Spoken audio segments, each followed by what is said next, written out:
Good afternoon. Thank you for coming out today for truly what we believe will be a celebratory evening with someone we all know and love who has worked so long, so hard for the Scranton Area Foundation. Prior to starting the festivities and the formal program for that, we will have a annual meeting for the Scranton Area Foundation.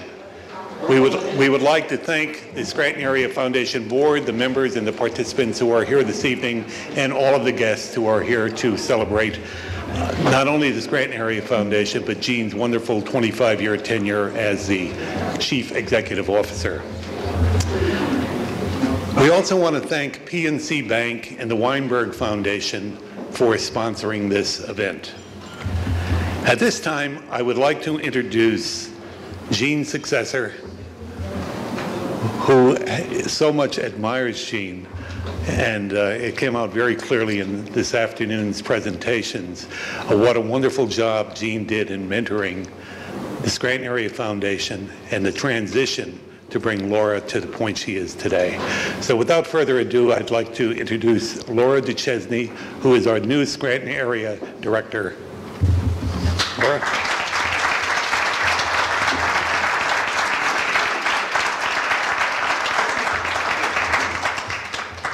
Thank you, everyone, for coming, and everything that Tim Spicer just said is completely correct. I do admire Gene, and we'll talk a little further about that later on. But without further ado, I would like to begin the evening by introducing and welcoming our new board members for the Scranton Area Foundation for 2013. And some of them are in the audience today, so I'll be gesturing towards them to stand if possible. But this is a board position beginning in January 2013, a 3-year position elected by the Scranton Area Foundation Board of Directors. And our first board member to be announced for 2013 is Ms. Ida Castro from the Commonwealth Medical College. Congratulations, Ida. Glad to have you aboard. Mr. Jack Teig from TMG Health. Jack is unable to attend tonight, but sends his best wishes and looks forward to being part of the foundation. Attorney James Gelati from Oliver Price and Rhodes.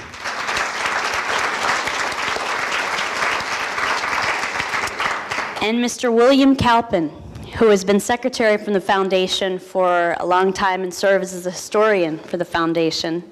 Retired Penn Security.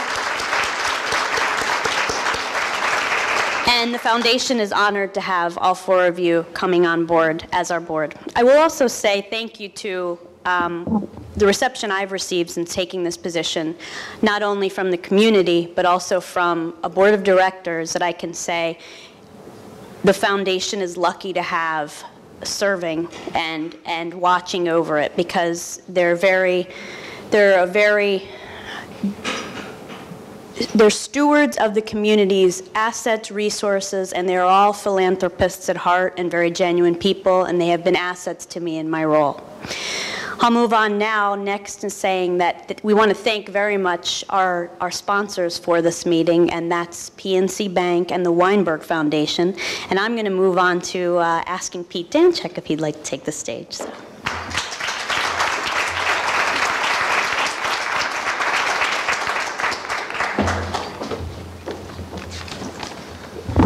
Thank you, Laura, and congratulations, Gene.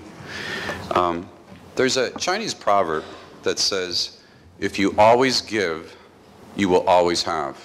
If you always give, you will always have. And we're fortunate to live in a community that always gives. We're also fortunate to live in a community that has the generosity of the Scranton Area Foundation. But we're truly fortunate that the Scranton Area Foundation has had, under its mission and its leadership, the impact of Gene. Gene joined the foundation in 1987, and she was serving as a director of the Collegiate Volunteer Program at the University of Scranton in Marywood University. And during her tenure at the Scranton Area Foundation, Gene has overseen the granting of over $10 million in Lackawanna County. In her years there, she has helped define the heart and the soul of the foundation. And she's been a driving force for everything that we associate, which is good with the Scranton Area Foundation. In addition to her full-time job, many people don't know what Jean has done behind the scenes, and it's really quite impressive. And I'm just going to mention a couple of the things. She was a founding member of a number of successful community organizations, including the Community Foundations for Pennsylvania, the Voluntary Action Center of Lackawanna County, Leadership Lackawanna, Scranton Tomorrow, among others. And for anyone that's been involved in the formation of any type of organization, you know it's not easy. There's a lot of barriers to forming a new organization. Jean did it quietly behind the scenes, and many people don't know, all the good she's done for Lackawanna County in this area. And I can't even go through the whole list, but Jean, it's quite impressive. And when you think about her collective career, the one thing that's common with Jean is that she's been bringing resources together for the benefit of the community.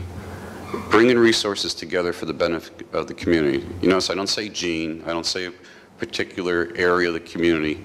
It's the community as a whole. And when you think of Leadership Lackawanna, when you think of Scranton Tomorrow, you think of the Scranton Area Foundation, the whole region benefits. I also like to think of her tireless energy and her enthusiasm that has made our community not just a better place to live, but has followed through on the intentions of the Scranton Area Foundation. And I mentioned before that proverb, if you always give, you will always have. And I think when you think of Jean, I like to translate it a little bit different. Because Jean always gave, we will always have. Congratulations, Jean.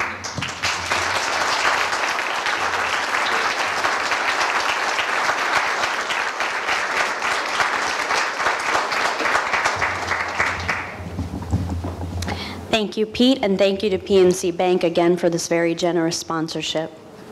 I'm going to take us through a little bit very briefly because we have a lot more exciting things to get to, but a very brief overview of what I see and what our board sees the Scranton Area Foundation as in terms of serving our community. And then we'll see a short video, and then we'll be onwards, as Jean says, onwards. The Scranton Area Foundation is Lackawanna County's community foundation. And as we move forward, as we build upon our legacy, as we build upon our 25 years plus of history serving Lackawanna County, we know what we are as a supporter to the 501c3s, to the nonprofits, to the individual programs that mean so much to Lackawanna County, but we're also a challenger. It's our goal and our role as a public community foundation to foster dialogue, to convene, to be a knowledge organization, to bring together community advisors, to challenge for the betterment, the end result, the impact of our community over the long term. We also need to be proactive and we need to be responsive. We need to look at our funding and our grants going out into the community as responding to immediate community needs, but being proactive in the sense of thinking of long-term investments in the quality of life of what we want and what we think Lackawanna County should look like 5 years, 10 years, 20 years down the road. So striking that balance. And we need to look at serving both the critical needs of our community and the aspirations, again, long-term investments. So I think our community foundation will continue to serve and continue to think in terms of that balance moving forward. And I think this shape kind of summarizes what the Scranton Area Foundation is and has been under Jean Bovard. And that is at our heart, we're Lackawanna County's community foundation. We're a partner to the various 501c3s within our community. We're a partner to the donors that bring funds in, that want to continue a legacy on, where we continue a match. We match every restricted fund that comes in because that's our partnership as a community foundation. We're a community leader, or at least we strive to be that, in supporting the leadership and capacity building of nonprofits with endowment building. We're a community investor, thinking long-term of what the foundation wants to put our resources, our public resources in for the mutual and long-term benefit of our community. We're a service provider in that we do the administration of every fund. We allow individuals that wish to serve the public and common good but maybe don't want to or can't put the resources into establishing a nonprofit. We will do that in-house. And we're a knowledge organization and convener, bringing people together. Collective knowledge is more powerful than individual knowledge, and I think that's what Jean has always done so well, and those are the stories that I've heard coming into this role, and that Jean was and is a convener, bringing people together. She does that through her personality, her intellect, and her capabilities, and I think that's been entrenched within the foundation and will continue to move forward.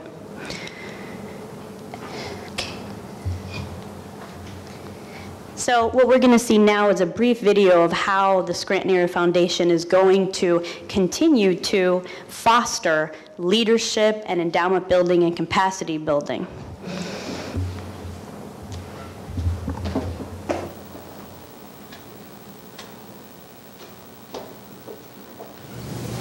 Hi, my name is Laura Duchessi, and I'm Director and CEO of the Scranton Area Foundation. The Scranton Area Foundation is Lackawanna County's public community foundation, created by the people and for the people of Lackawanna County. The Scranton Area Foundation enables donors and people who care about philanthropic values to support our community's nonprofit organizations and charitable interests through creating funds in areas of interest, through a legacy or memorializing or honoring a loved one. And those funds pay income to our community to support much needed programs. The Scranton Area Foundation is also a grant maker to the community, providing immediate and critical funding through our area's nonprofit organizations and long-term investment into how to make our community have a more improved quality of life. We couldn't do what we do without our generous donors. One of the important aspects of a public community foundation like the Scranton Area Foundation is also our role in supporting the leadership and nonprofit excellence in our region. And we do that through an emphasis on endowment building and capacity building. And that's one of the reasons behind our new ongoing series with ECTV, which will be shown on a monthly basis. This series is called the Investing in Your Community series. And on it, the Scranton Area Foundation will be talking with guests from nonprofits in the region who have opted to establish endowments or funds to support the ongoing needs of their nonprofit organization. So we hope you enjoy some snippets from our Investing in Our Community series. Thank you.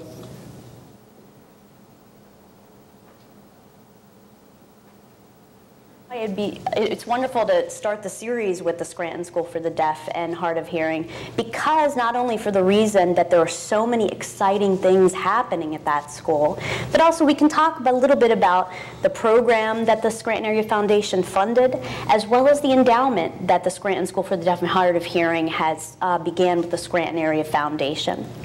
And I think that first, I'll start by saying that I was extremely impressed when I had the opportunity to take a site visit. This site visit brought me up to this amazing school where I saw individualized learning and just a service to our community that I think deserves, it's a story that deserves to be told. So first I'll begin by asking the question, tell me about this magnificent school and why it's so unique and so critical to our community. Well, the students we serve are ranging from birth through high school. The majority of our services focus on children between birth to 3 and then up through middle school. We have a high school program with a few students who have additional needs, but we're proud to be in northeastern Pennsylvania. One of the things that the Scranton Area Foundation does is locate and assess the most critical and impending needs in our community in order to serve them. And so, like I mentioned briefly, the health and wellness program with the Scranton School for the Deaf and Hard of Hearing was a program that we funded through a grant. Because as a community foundation, what we do is we fund grants, we fund nonprofit organizations through grants. We also, through a variety of funds that individuals set up. So for example, any individual can set up a fund. And to set up a fund, for example, with the Scranton Foundation, it starts at $5,000. And the beauty and the benefit of doing that not only is to distribute and bring back this value and this investment and support into the community, but the Scranton Area Foundation will match that fund contribution, so we're further supporting it to invest in the community.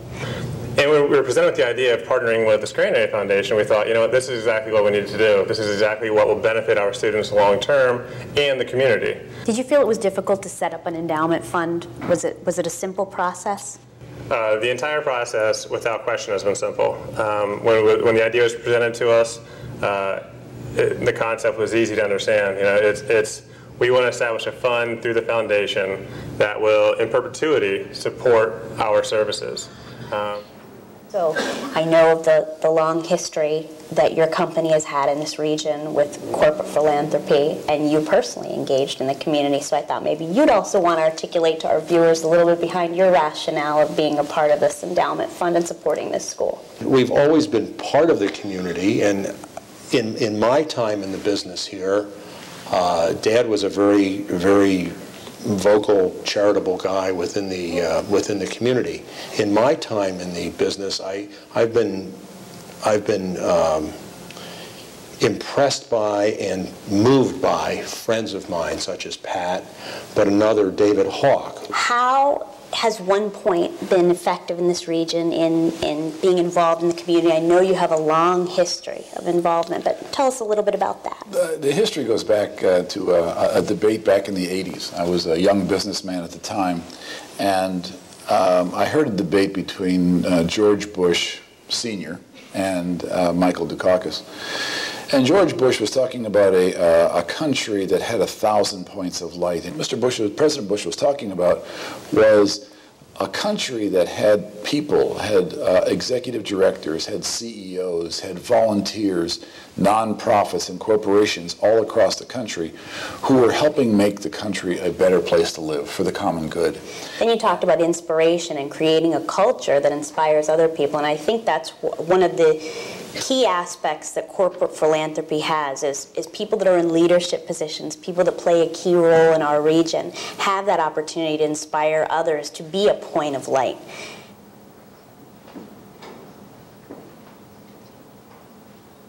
As a viewer, I think you'll get an understanding of how potentially your role can be if you want to support organizations that are with us today. For example, we're going to talk about Marley's Mission, which many of you have heard of because they're doing amazing things for children in our community. The purpose of the endowment really was to hopefully give us a chance to invest in ourselves, in our future. We saw the quality of what we were doing at the mission, and we provide equine-assisted psychotherapy to children. And it's a new sort of innovative therapy, non-clinical. And what we've seen in the 2 years since we've been open is it works. It absolutely works.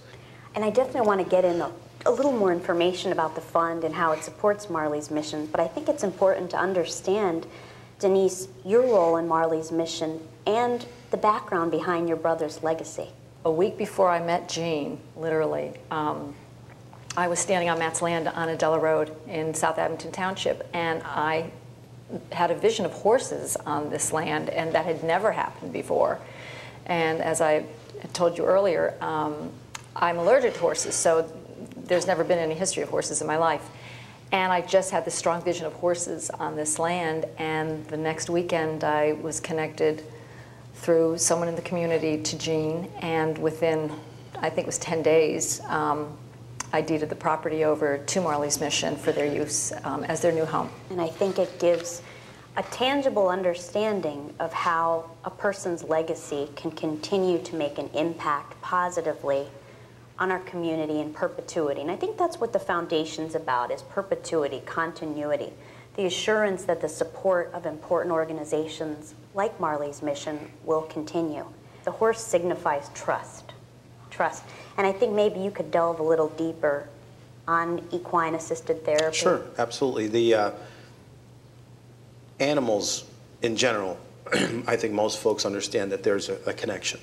People who have dogs or cats or other animals, they understand a deep connection. Within 2 months of infusing a horse into this little girl's therapy, there was this change.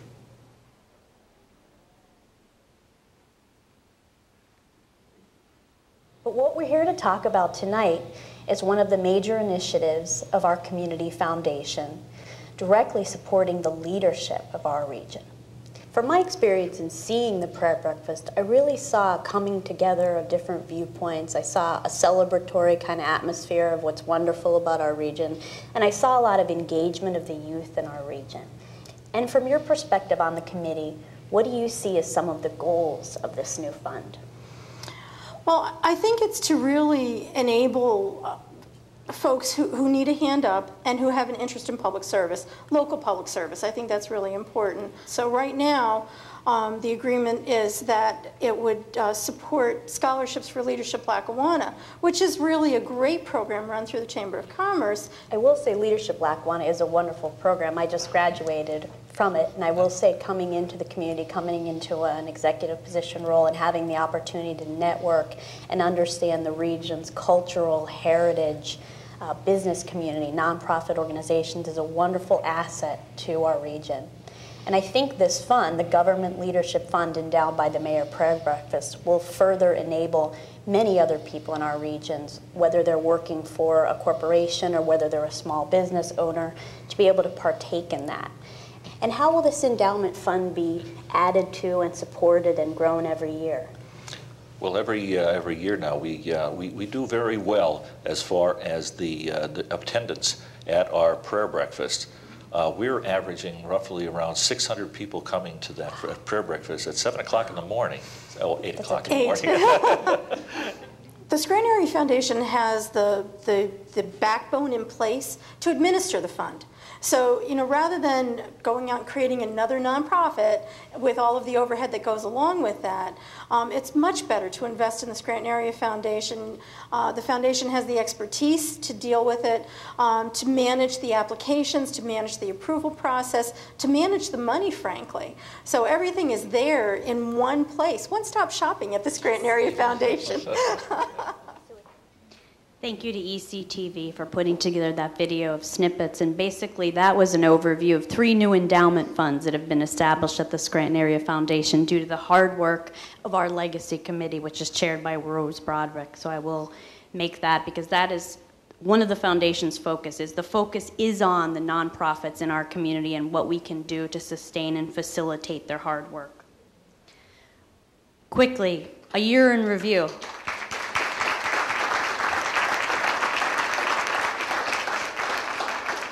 2012 is a year I shared with Jean Beauvard, so by no means can I assume to take credit for 2012 in its entirety, but I will sum it up. The total amount of monies going out into Lackawanna County directly in our community this year has been a total of $784,426, and the division is in scholarship grants, unrestricted grants, donor-advised grants, donor-designated grants, field of interest grants, education grants, and organizational grants. And I'll say the hidden gem in all of this is the unrestricted grants that the Scranton Area Foundation has. And how do we have that capacity to be able to put that money back into Lackawanna County through the generosity of our donors? We are a very unique community in the comparison of other community foundations in that I will give credit to where credit is due. The onus is to the donors and to the facilitator of the donors. So we have to put the onus on the individuals that have established these relationships and the donors that care enough about this community to allow the foundation to, again, pool resources to be able to meet critical needs and long-term investments. So when a grant comes in, we're able to sustain and help and do whatever we can as a foundation to make this happen. And this is just going to be a very quick overview of some of the grants that have gone out this year. We're celebrating the 4th year in a commitment to the, Commonwealth Medical Center. Basically, one of the goals of our distribution committee was we want to be able to facilitate health education and health care in our region and support the students. And that's why this commitment was made. And this is the 4th year that the foundation is honoring that commitment with students to support their education moving forward. Another initiative on behalf of the foundation is a $24,910 grant to Johnson College, with the goal of that to support and help build upon a physical therapy assistant program. Why? Because healthcare in our community is very important, and we believe that Johnson College will retain those students. Another example would be University of Scranton, support to the Leahy Clinic for the Uninsured because of the wonderful work they are doing there. And the Women's Resource Center to help sustain and facilitate a new education program to prevent abuse early on. So these are just some of the initiatives moving forward, and the list goes on. And when the committee convenes at the Scranton Area Foundation, these grants are assessed, and however we can help as a community foundation, we will do so. So again, I will wrap this up by saying thank you very much to our generous donors who allow us to do what we do and who are the backbone of the community foundation. And now we move to our chair. Thank you. Obvious that both Jean and Laura this year did a great job of sharing the responsibility and set some great areas for the future.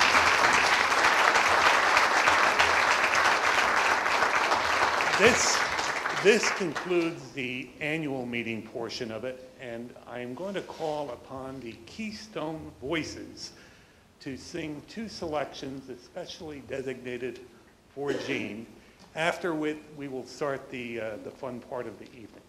Keystone Voices?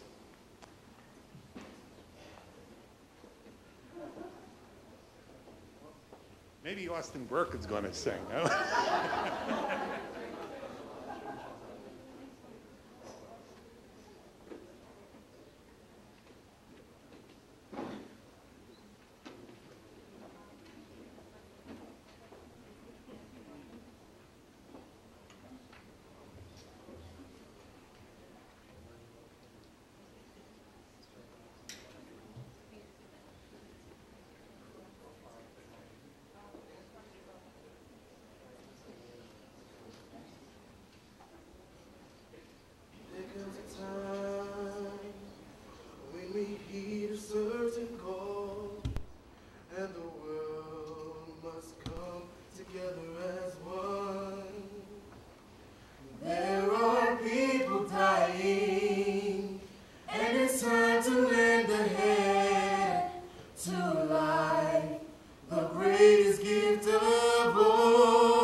Stronger and free.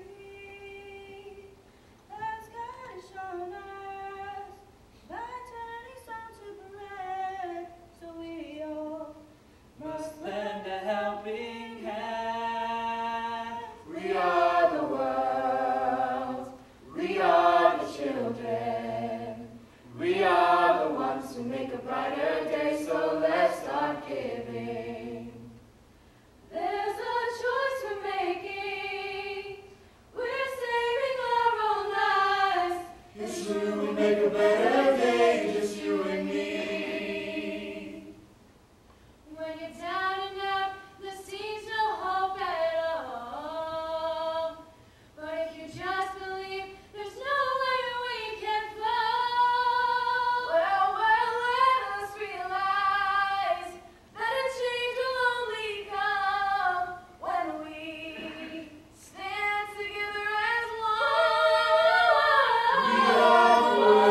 What a nice job. The only disappointment that Ned Bean didn't come up and sing with them.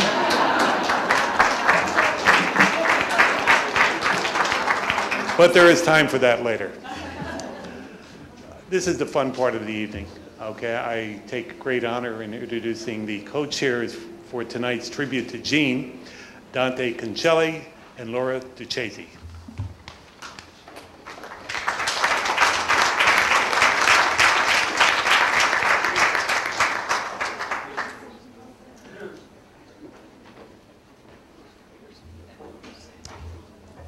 I thought it might be appropriate before we start the tribute that we give you just, let's say, a 3-minute break. If you kindly would silence your cell phones, we'd appreciate that, and we'll begin the program in about 3 minutes. Give you a chance to get a little stretch. Thank you.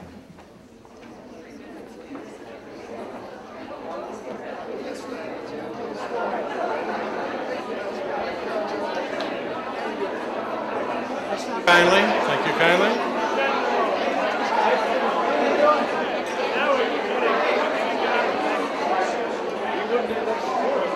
Thank you kindly.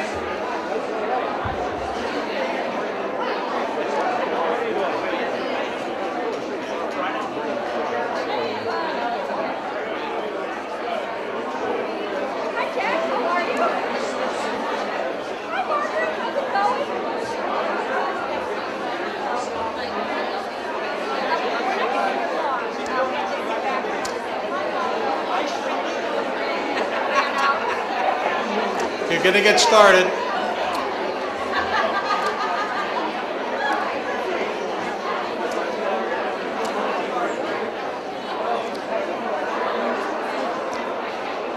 Welcome everybody to Gene's tribute. Gene,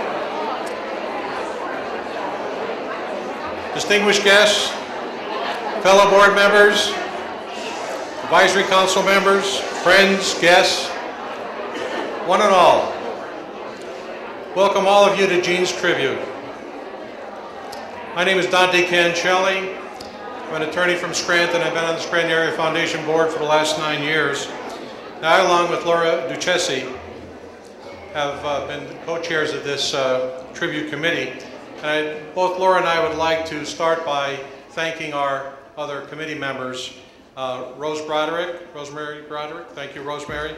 Kathleen Graff, Kathleen, and also Alan Hughes. I thank you all for participating in this very important evening.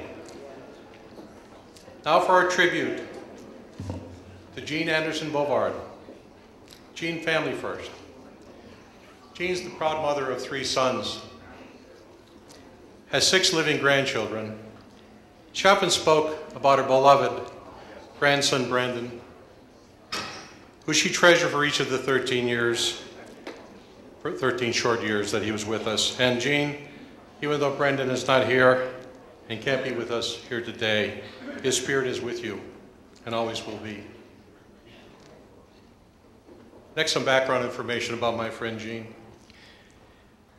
Jean is a 1959 graduate of Bucknell University. And Jean, you've been quoted as saying that you credit the courses that you took at Bucknell, including English literature, sociology, religion, with opening a new door for discovery to how all citizens can become involved in an ever-changing effect to build a community. Jean drew upon her family and her educational background and joined the Scranton Area Foundation 25 years ago. Now, the Scranton Area Foundation was created from the union of many gifts, both large and small, to be managed for the public well-being. What a perfect combination. Jean Bovard and the Scranton Area Foundation. We can't mention one without the other. In her 25 years, Jean, as was said earlier, has overseen in excess of $10 million to worthy causes for the public well-being.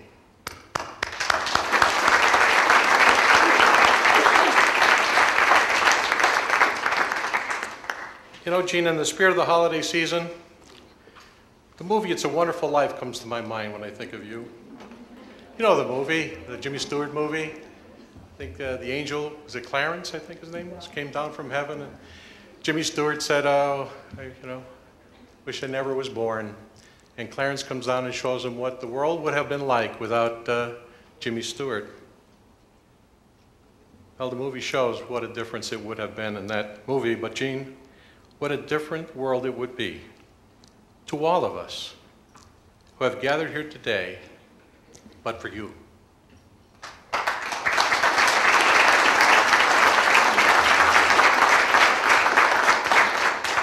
Where would Scranton tomorrow be?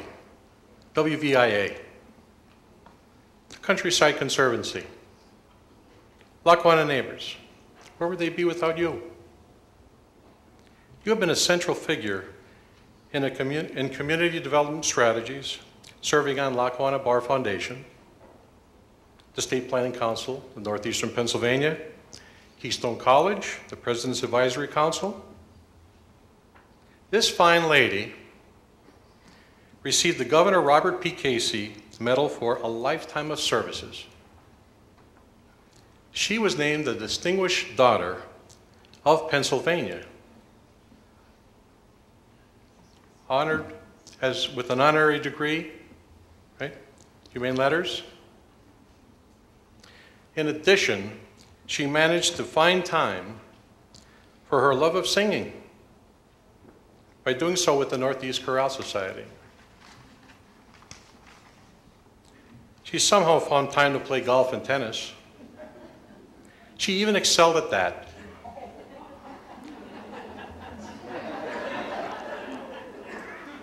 You can't deny you won several trophies. Scranton Tennis Club. Well, Gene, there's so many things we could talk about and things that you've done. Permit me to read something that was accomplished today for the Senate of Pennsylvania. This declaration of acknowledgement is going to be presented to you, Gene, and I'll read.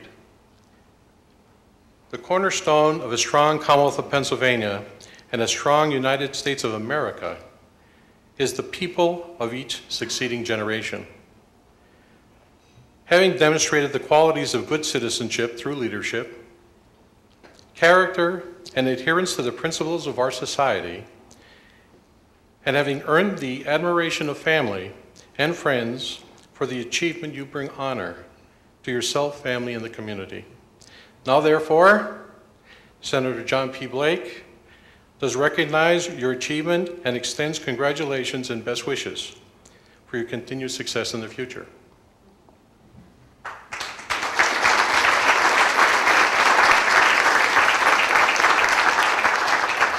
Oh, Jean, you're just a remarkable woman.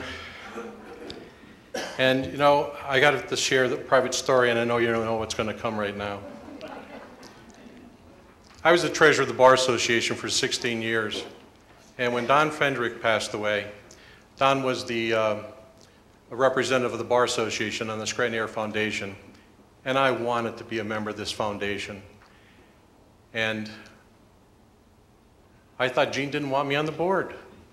Somebody else was appointed. And well, frankly, Jean, you know, I blamed you. I thought, well, you thought I wasn't worthy. And Jim Reed, Jim's here tonight, Jim spoke to Jean and explained that the Bar Association, when I call it dropped the ball, they dropped the ball, and somebody else was nominated instead of me. When Jean heard that, she called me on the phone, and she wanted to meet with me to apologize for something that she never did. Now, Jean, I'm thinking back to It's a Wonderful Life. During my 9 years in this foundation, I've had a wonderful life, participating in the wonderful things the foundation does. It never would have happened but for you.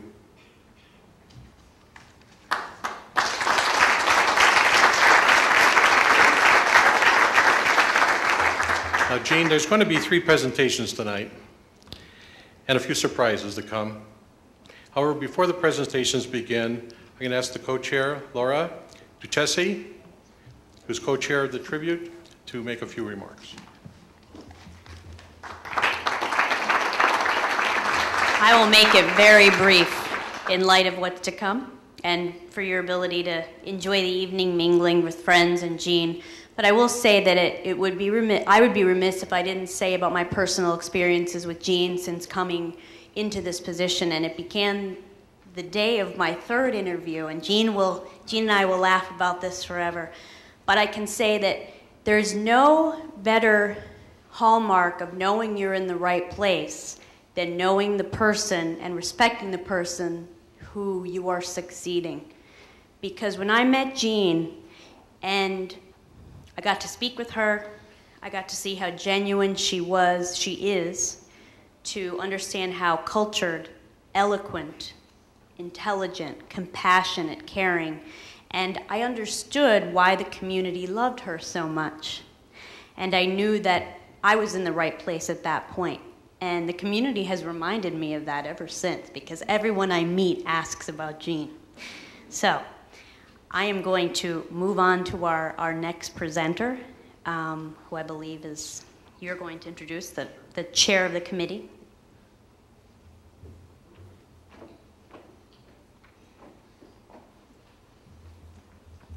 Thank you, Laura. Our next speaker is Bill Kalpin, and I sincerely appreciate Bill's willingness to speak here tonight. Bill, you're one of the kindest and gentlest people I've ever met, and you have been the historian for the Scranton Foundation, having served as its secretary for decades.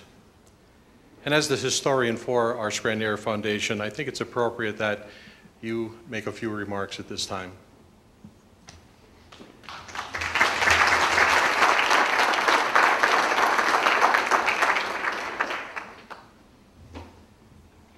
Thank you, everybody. Now we move on to the Christmas movie, A Christmas Carol. I'm the ghost of Christmas past.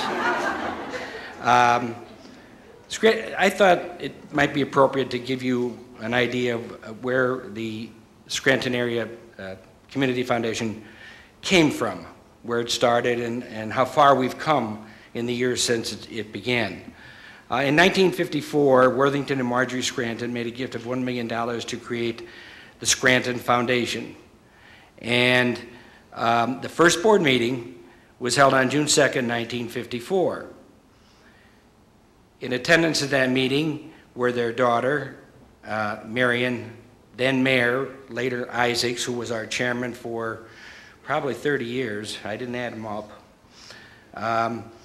And C. Wells Beelan, Dorrance Beelan's dad, and Frank Helmerite, and a couple of other representatives of what was known as the Scranton-Lackawanna Trust Company, which through several mergers later became a PNC Bank. In June 15th of 1970, Attorney Joseph Cretter was asked to petition the court for us to become a community foundation. Unfortunately, it wasn't that easy, we found out. Or they found out. I don't go back that far. He filed a petition to the court to expand the board, and the board then became 2 representatives as appointed by the bank, or the trust company, again being Marion Isaacs and C. Wells Beelan. And then there were 5 members, each appointed by an organization or group in the community. One appointed by the one appointed by the county commissioners, another by the Lackawanna Bar Association, another by the President Judge of Lackawanna County, another by the Chamber of Commerce, or Greater Scranton Chamber of Commerce, and what was known then as the Lackawanna United Fund would appoint one. So there were 7 members. The 5 new members were Mr. George Lynett, Attorney Bill Garvey, Attorney Ernie Gazda Sr., Bill O'Hora, and Larry Belanti. And that group wanted to move the foundation forward, and again had Attorney Cretter look into the new law that had been passed that put new rules and regulations on becoming a community foundation. And at my first meeting that I attended, January 8th, 1975, They brought in an expert by the name of Eugene Struckoff, who was an attorney who was an expert on community foundations and the laws pertaining to them. And they came to find out that there were several obstacles that they had to overcome. They worked over the next number of years to meet all of the requirements, particularly the fundraising requirement, which was something they really didn't want to do because they didn't want to compete with the United Way. But eventually, they decided to move ahead. In the midst of this, in June of 1981, they hired George Joel as the first part-time executive director. Prior to that, the trust officer would be the person that would have handled all of the correspondence and administration of the foundation.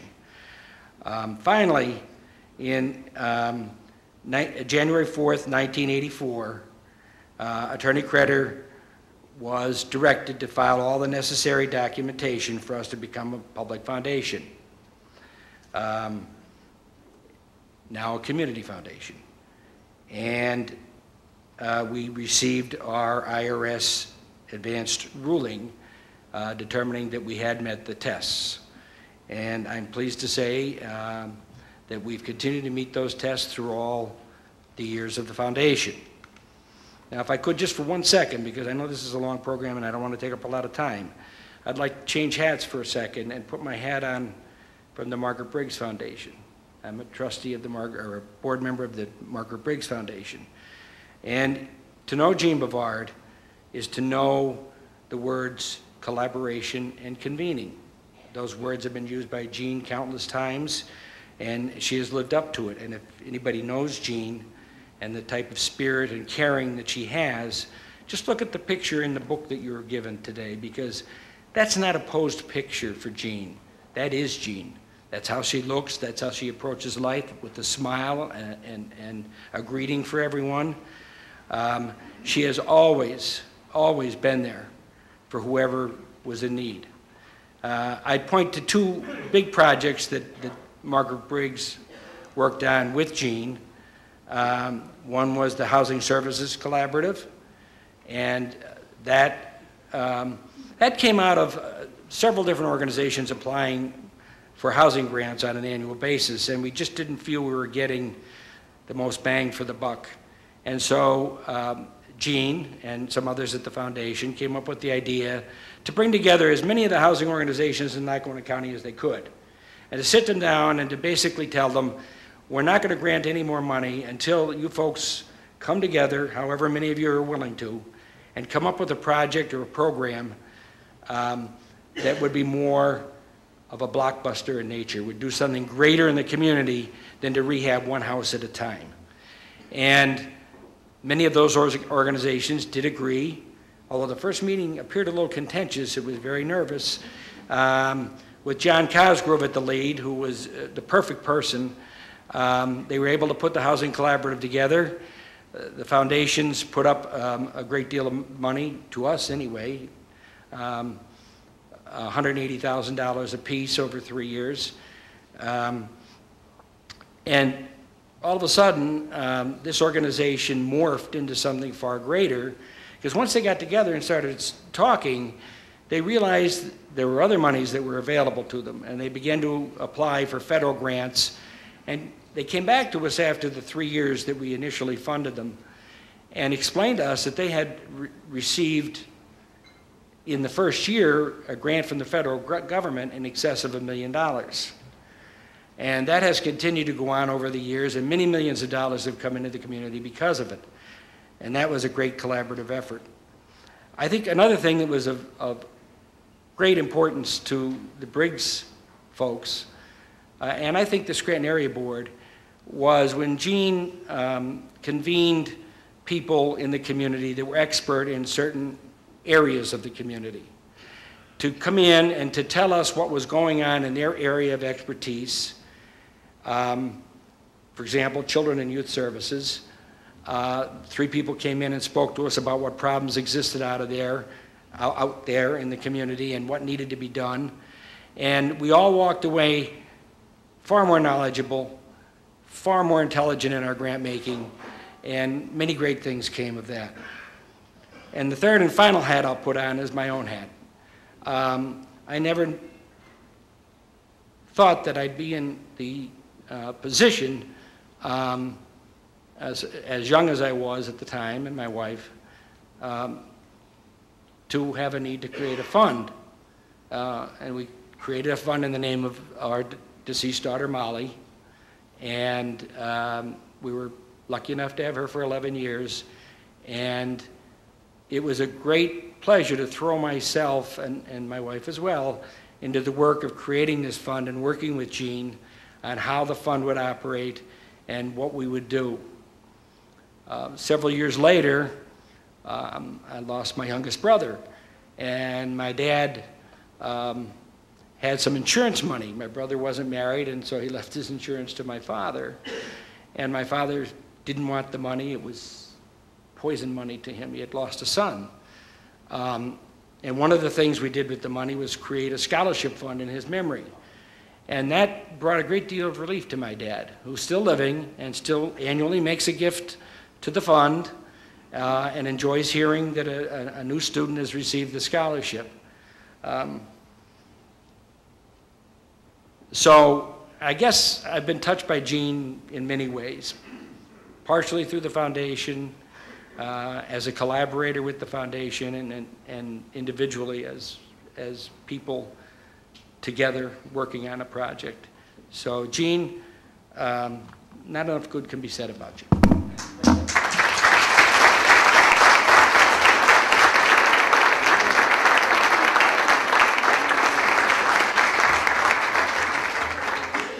Bill, thank you for those heartfelt remarks.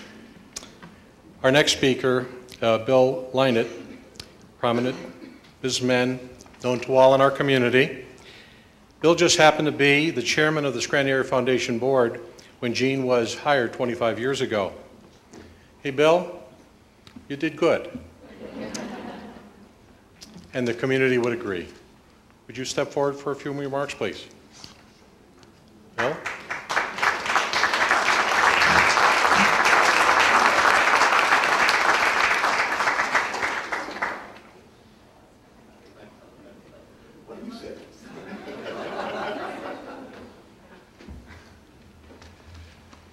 I thought when I retired I was going to end up being the third person to give speeches. Now I'm the fourth person to give speeches. Jean, before I begin, I have to confess to you that I labored over a speech for weeks, and it was a stirring comparison between you and President Lincoln. Then last week, Sal Cognetti stood up in a federal court and assured all who were present that indeed Bob Mello and Abe Lincoln were the same person, just happened to be born in a different era. I'm sorry, Jean, there were obviously things that I didn't know about President Lincoln's past, and therefore I had to toss that speech. I will tell you what my son mentioned to somebody that was speaking about an honor that the family was getting. And this guy said, this is really a great honor. And my son said, you don't understand how things work in Scranton. When you reach the age of 65, you're either honored or indicted. So far it's just an honor. God knows what's coming next. But hopefully I'm not going to cover any territory that's already been well covered this evening. But good evening. And since entering the cutback phase of my career at Times Shamrock, I've had time to pursue my favorite hobby, which you might be surprised to know is mind reading. I know what's going through Jean's mind right now. My God, how many people said no before they got him to speak? The rest of you are wondering, how long will he go? Can I just take a survey here? I've got 3 speeches. One's an hour long, one's a half hour long, one is 5 minutes long. Thank you for that quick reaction. Jean, my answer to your question is, I don't know, but probably lots of people. And my answer to the rest of you is that laughter and applause make my speeches go a lot faster. It's also the only way I get applause. The truth is, it is appropriate that I'm here tonight because I was there at the beginning. There were 9 of us who realized in 1986 that things had to change. the Scranton Family Foundation, and I would like to ask Linda Keene to bring back our thanks to the Scranton family on behalf of everybody in the community for starting the Scranton Family Foundation, had to expand its horizons. Up to that point, the primary function of the Scranton Family Foundation had been to contribute most of its annual distribution to the United Way of Lackawanna County. We understood as a board that the United Way did very, very important work. But we also realized that organizations beyond the United Way's scope needed various kinds of funding to start or continue their community services.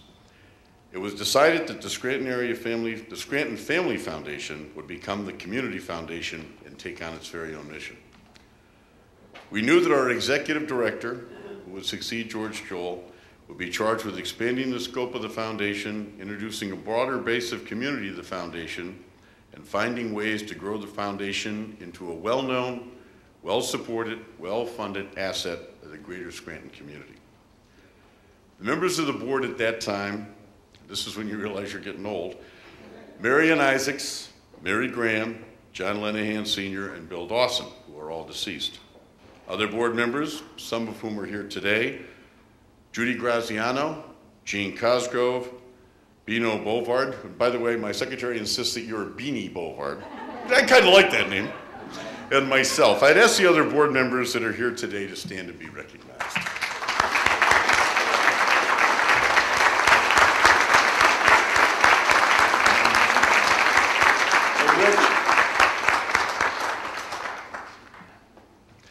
Ted Crowley, another member of that board, called from Florida and asked me to pass along his congratulations and best wishes. He also asked me to mention that it's 76 degrees and sunny in Florida.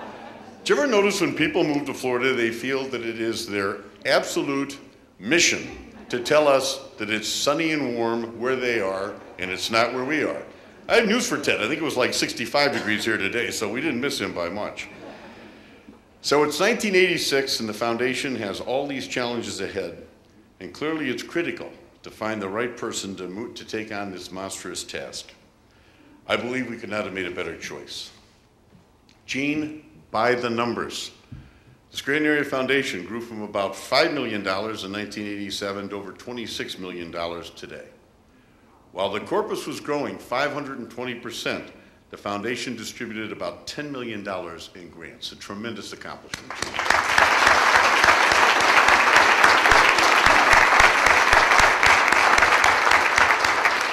Another goal we set back in 1986 was to grow the number of funds in the foundation. Jean has brought in 112 endowment funds during her years at the helm. Another fantastic accomplishment.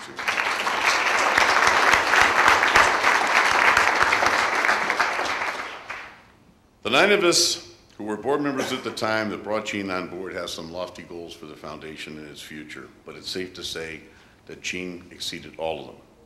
While doing these things, Jean served on many community boards, including CMC, where I first got to meet and know Jean Bovard, and the University of Scranton, where she served on the board and received an honorary doctorate degree. Last but not least, she and her late former husband, I don't mean that he passed away, he's in the back there, but I noticed he was a little late today, raised 3 boys and are the grandparents of 7. I could go on praising Jean for her accomplishments, but people let me know that they wanted me to give a 5-minute speech. I'd rather tell a story about something Jean and I didn't accomplish. When I was on the Scranton Area Foundation Board, a request came in from a group of kids in Tunkhannock to buy a new horse because the one they all decided to ride had died. The request got a smile, but these kids were not a 501c3, and Wyoming County is not in our service area. Years and years later, during a conversation, I asked Jean if there was anything she would have done differently. What would she have done if she had the chance? And without hesitation, Jean looked at me and said, I would have found a way to buy the kids from Tunkhannock a horse.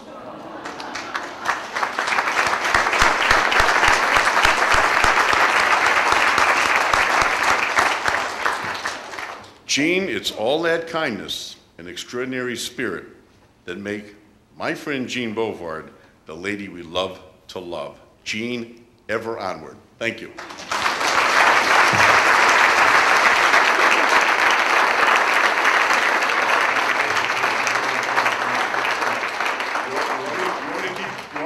Dante said that I'm supposed to give another half-hour speech? Okay. Tim, come forward. Tim is going to make a presentation spanning your beginning and 25 years. Why don't we get Gene up here, too? Why?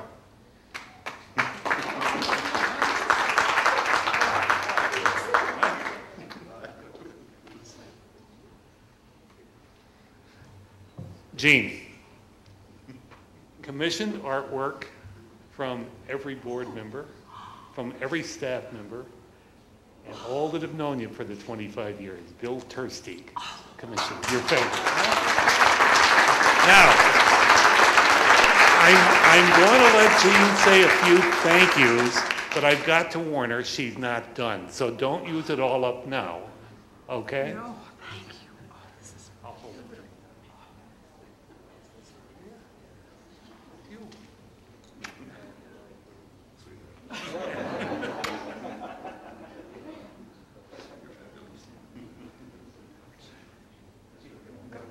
sit down? Oh. Oh. I know. Okay.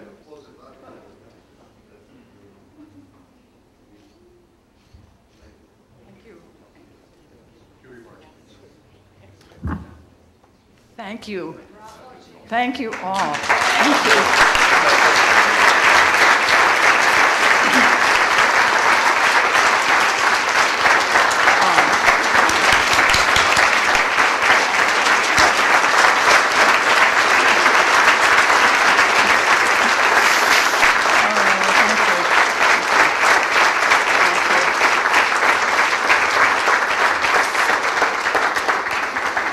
Just to clarify one major, very important point, and that is that you are the Scranton Area Foundation. Don't forget that. And I thank you for all the wonderful gifts you've made, all the advice I've had through the years, and I'm looking around at faces that if they hadn't been there, I'm sure I would have been in the Atlantic Ocean, still swimming out to sea with the sharks.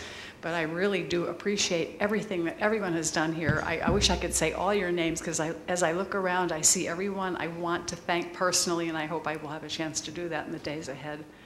It has been such a fantastic experience for me, and I have more to tell you when I'm allowed to speak a little bit longer. So I want to just thank you now, and thank you all for being here with these big smiles, and it just does my heart good. And Bino, I know your true name. It's Venold. Don't let him. I'll see you in a little while.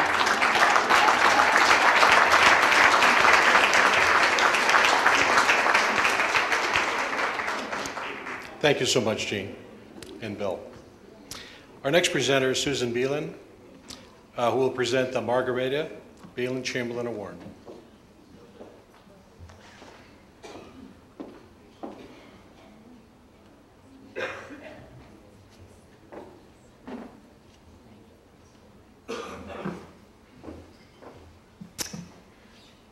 I need to tell you that as someone with solid German Swiss stock, it's definitely daunting to follow an Irishman with the as always Irish humor, wit, charm, and lyricism. But here I am. Bill, has anyone ever called you charming before? No. Okay. Those of you who know me know that I am not a gusher. I don't gush about things, and I'm not overly sentimental. However, Jean, you bring me to gushing sentimentality, sentimental gushing, all of the above. And I would guess that every single one of you in this room who has known Jean, who has worked with her, who has experienced her genuine loving kindness, each of you feels the way I do and has for a long, long time, but we won't date ourselves. Certainly many of you, if not most of you, were at the B'nai B'rith Award not long ago, whenever that was. And you remember in that celebration the description of Andy, the effervescent, engaging, fun-loving Jean Anderson undergraduate sorority girl at Bucknell. That's the same Jean we know today, with the twinkle in her eye, contagious giggle, sparkling smile, and heart of gold. The Jean Anderson Bovard we honor tonight as the 2012 recipient of the Margaretta Beelan Chamberlain Award.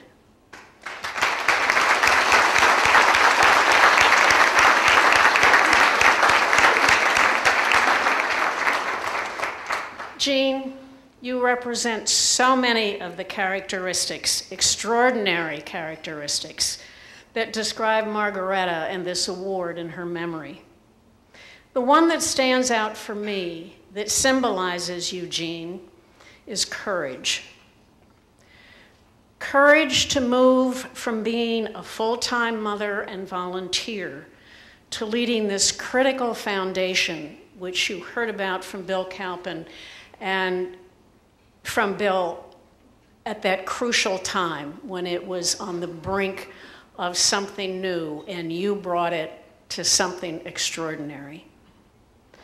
Courage to do the right thing when it's not the easy thing. Courage to challenge the status quo in a community that can be very stubborn in its resistance to change. Courage to use your position at Scranton Area Foundation as a bully pulpit to champion causes that will have the greatest impact for the greatest number. Courage to face life's difficult challenges with a strong personal faith and belief in the goodness of others. Courage to look across that tennis net with all the grit and determination of a champion, which is what you are. In your 25 years leading the Scranton Area Foundation, you changed the fabric of life in a very traditional and often convoluted patchwork quilt of our community and our nonprofit, for-profit, public, and private institutions. Your passion and very effective skill for encouraging, engaging, and empowering people and organizations to work together have created lasting collaborative coalitions that have greatly enhanced the quality of life through Scranton, Lackawanna County, and our entire region. The consummate networker, you have consistently focused your talent and energy to spearhead effective change in the most challenging sectors of our community. Your vision, style, grace, patience, very determined will, and sense of humor have successfully fostered effective collaboration in healthcare, childcare, education, housing, environmental conservation, the arts, the juvenile justice system, and economic development. I won't go any further into how Jean has grown this foundation, dedicated her life to this community. You've heard that, and we all know it in our hearts. Your tireless service and remarkable accomplishments have been recognized by many prestigious awards, which you have heard about. The Robert P. Casey Medal for Lifetime of Service, the B'nai B'rith Award, honorary degree from the University of Scranton, and recognition by Governor Tom Ridge. And Jean and I remember that wonderful lunch together when Tom Ridge walked in and congratulated Jean as a distinguished daughter of Pennsylvania. Tonight, we are delighted to add to your honors with the 2012 Margaretta Beelan Chamberlain Award.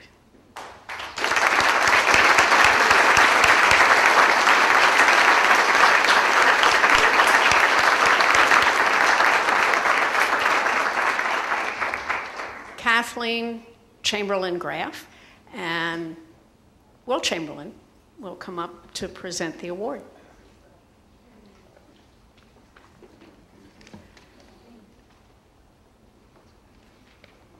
The woman holding up the world.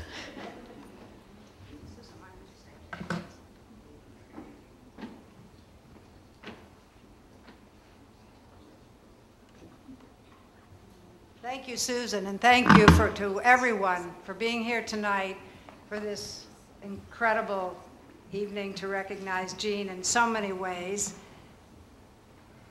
And it is our very great honor to represent our family and to present this honor to Jean.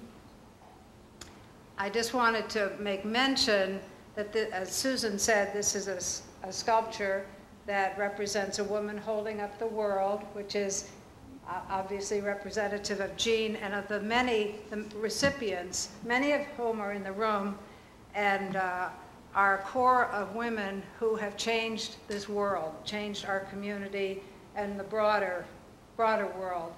So one of the important points is that this wouldn't have happened without Jean when we wanted to figure out a way to recognize our mother.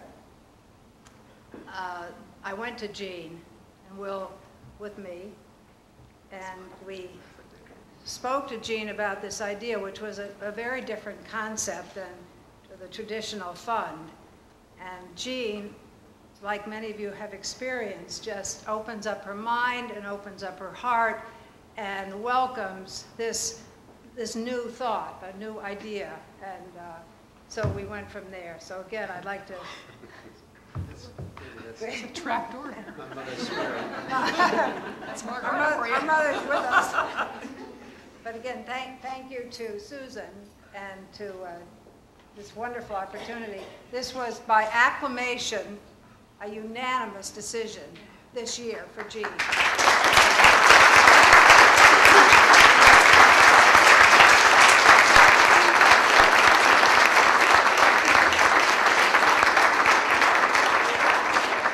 Just quickly, on behalf of our family, I'd like to thank the staff of the Scranton Area Foundation, Maria, Kathy, and Eileen for such hard work, and the Board of Governors for their support, and finally to Jean, who has coordinated all of this for us over the years.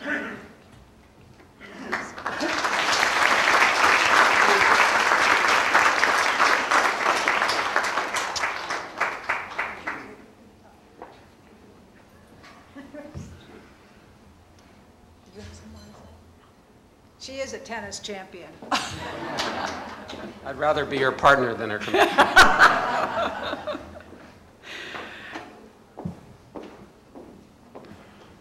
I had notes, but I'm not going to even look at those. I hardly know where to begin except to say, of course, thank you so much to you all for this high, high honor, and to let you know that Margaretta was one of my favorite people ever. I was very fortunate to know many folks in her age range and her interest area. And she was an amazing leader. She worked in her church, did so much to start the Lucan Center, get that going, and have that be a great advantage for our community. She worked... Where else did she work? I wish I had my notes in front of me now, but she did so many wonderful things, including filling in at the very crucial time. Where's Ned Beam? Where are you, Ned? There you are. Hello, sweetheart. When Keystone was on the verge, and she walked in there and took that job on as president of Keystone, and I could not believe that she could just walk in there and do that. Not that she didn't have the talent, but that she would be able to take the time and do all the work that was required to put that place back on the map, which had some struggles in those times, and she walked right into that. And some of you in the room, I'm looking at a few in the back who know this as well as I do, better perhaps, that there's a famous story about her one day. They had a bad ice storm or rainstorm of some kind, and she put on her galoshes and went out and helped dig out the trenches, and the students and the faculty saw her, and I guess they joined in, and that was the beginning of Margaretta, the all-round person who would do anything for her, what she believed in, and she certainly believed in Keystone. Is that right, Ned? Absolutely. Margaretta was a very close friend of mine. We sat together at the Philharmonic for about, I don't know, 20 years, something like that, and she would sing along with the orchestra. I tried to convince her that wasn't a good idea, but she kept on doing it anyway. She tried to convince me of some things that I was doing that weren't such good ideas either. And of course, I stopped immediately. But I'm so grateful to all of you. In fact, you were mentioning, Kathleen, the other people in the room who have received this great honor, and I'd love to have you all stand up. Would you please stand up, everyone who's received this honor? Come on, Rose. Come on, Catherine. Susan, Sally.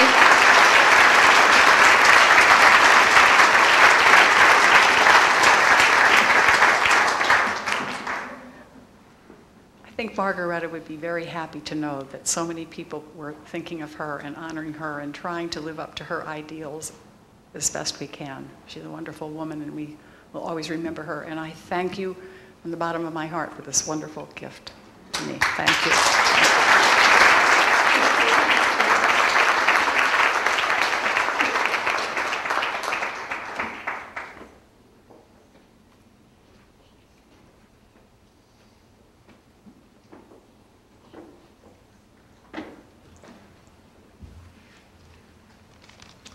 And now for the grand finale. First of all, thank you, Susan, Kathleen, and Will. We're going to close our program by Laura and I having a little dialogue. Well, Laura, I want to welcome you to the Scranton Area Foundation. You certainly have a tough act to follow. Thank you. Yes, I know, and everyone in the community reminds me of that. Well, you know, Laura, Jean is a living legend, and she's a treasure in our community. She is. As I said earlier, I've had some personal experiences with Jean that reminded me I was in the right place based on all of her qualities, which are so evident tonight. So I've put some thought into how to best honor Jean's work in the community moving forward. Tell me more about what your idea is. Well, I think that upon beginning this position, I thought that Jean is a living legacy in the community and forever will be. So upon investigation of what we could do to further promote her legacy within the community, sustain the foundation, and enable us to continue to even give more money back into the community, I worked with the Scranton Area Foundation Board to establish the Jean Bovard Administrative Endowment Fund.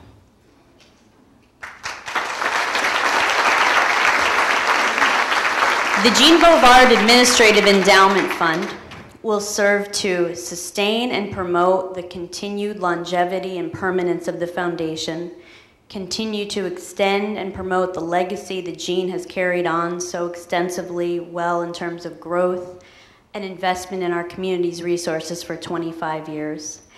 And I'm happy to report that the community at large has responded well to this fund. So that will be presented soon. But first, we have another fund, another something to present to Jean, and I will pass that to Dante to do. Okay, this is, I think, a perfect way to end our presentation here, Jean. Would you come forward, please?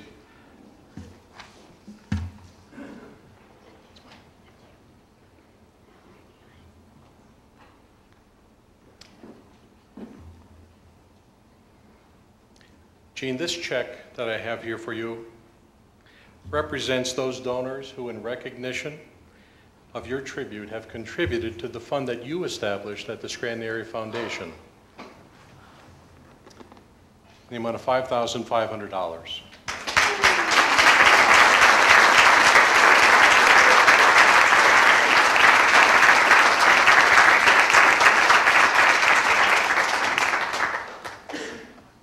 Next, fellow board members, past and present, please rise.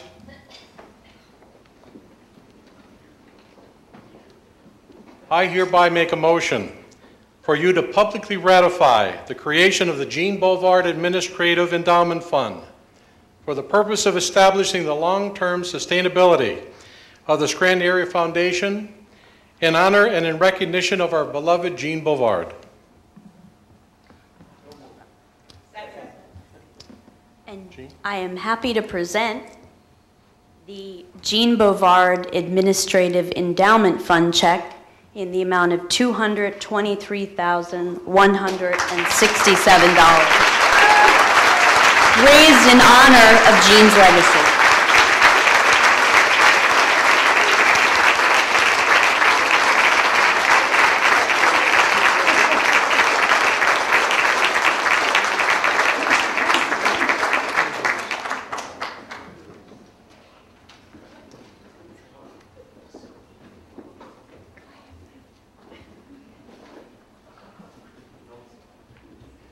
I don't usually do this, but I don't want to miss anything tonight. First of all, that fund was a complete surprise to me, and it's astonishing even tonight. It's a complete surprise to me. I never dreamed it would be so wonderful. Thank everybody who's contributed to this, because it will help the foundation in handling the administrative costs and open up more money for grants and programs. So thank you all, everybody who contributed to that fund.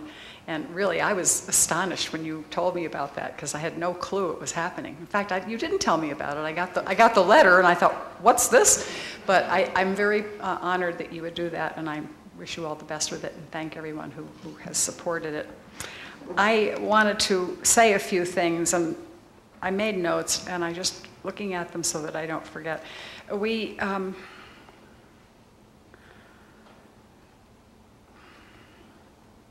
you know what? Have we asked everybody in the room who, the board has stood up to be recognized, but has the advisory council stood up to be recognized? I don't think so. Could I please ask that all of you on the advisory council, past or present, please stand and be thanked by all of us. And past board members, past board members.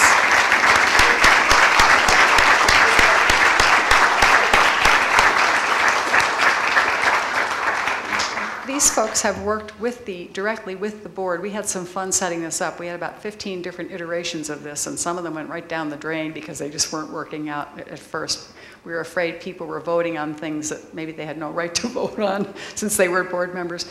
But we straightened all of this out and realized that there'd be no reason for the advisory people not to have an opportunity to vote at the committee meetings, in which they did, and made recommendations. And I think this is still going forward, is it not? And that's working out very well. A lot of people have given a lot of time to this, and we are so grateful for that time and effort, because it gives us a broader insight into our community. We think we know it, but we always find out something new when our board member. Ray, did you stand up when I asked that? You were on our board too okay. Just wanted to be sure.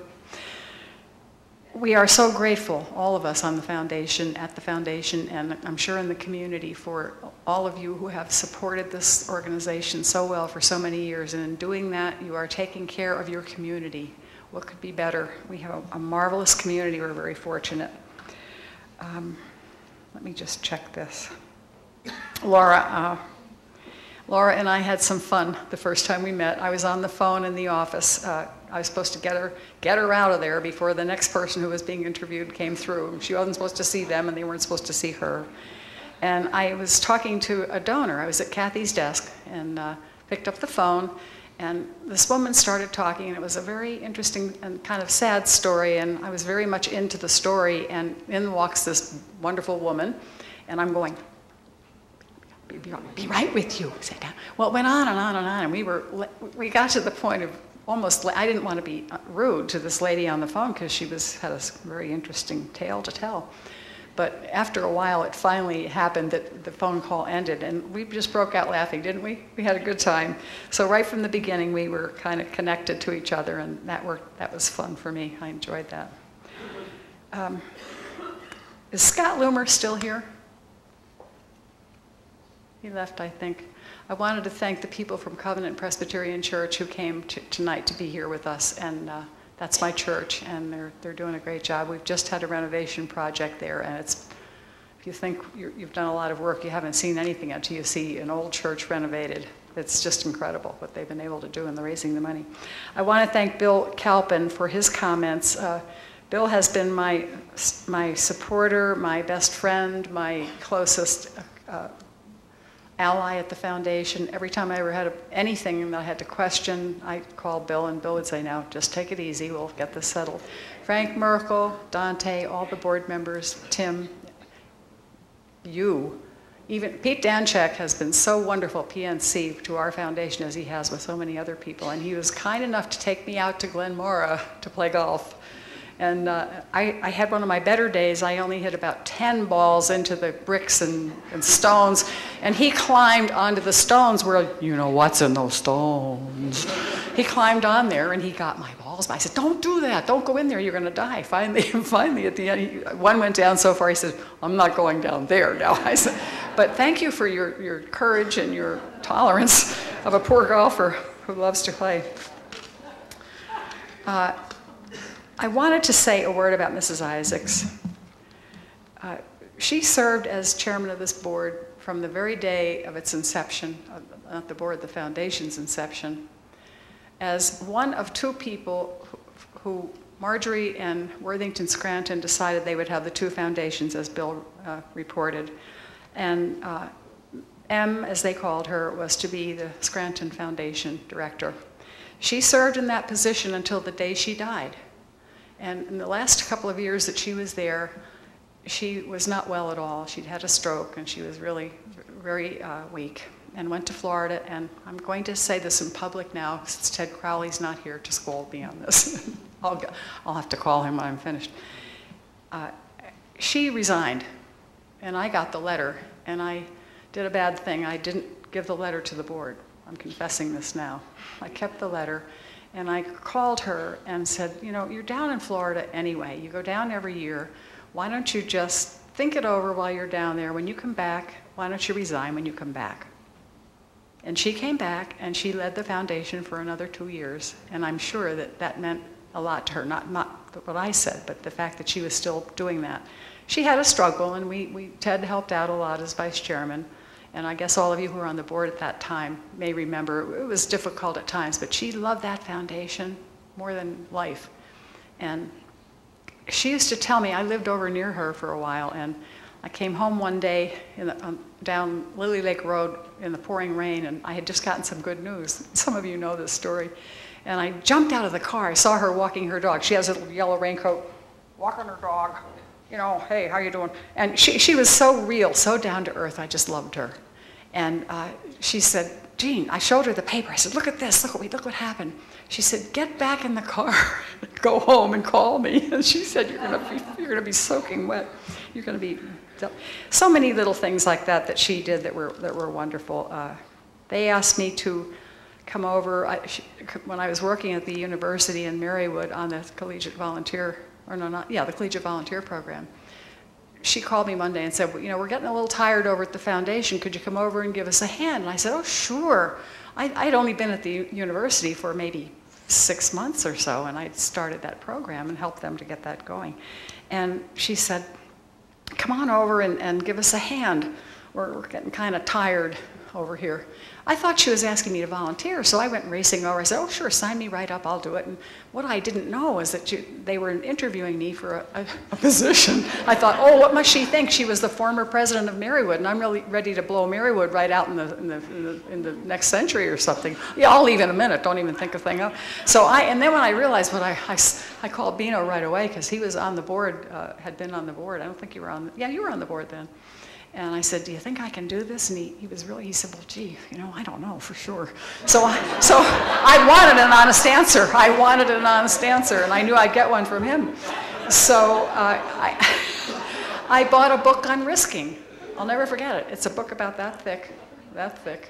And I read the whole book on risking, why you take a risk, when you take a risk, when you don't take a risk, and when it's really crazy to take a risk. And I read it, and I thought, well, I'm taking a risk. And I was scared. Boy, was I scared. I didn't know anything about it.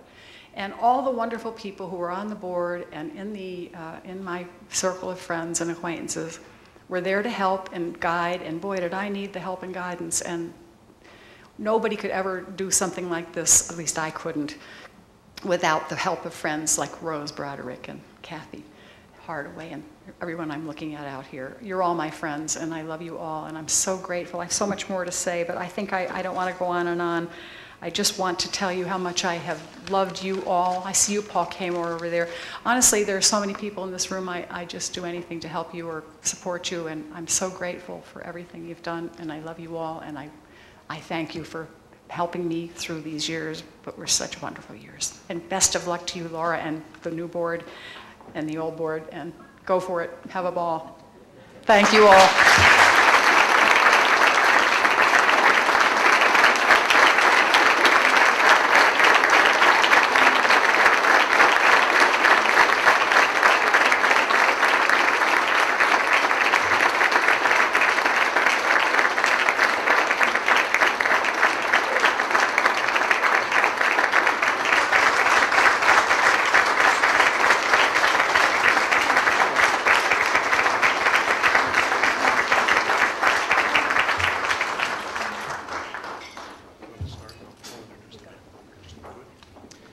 That concludes our program. Thank you all for coming.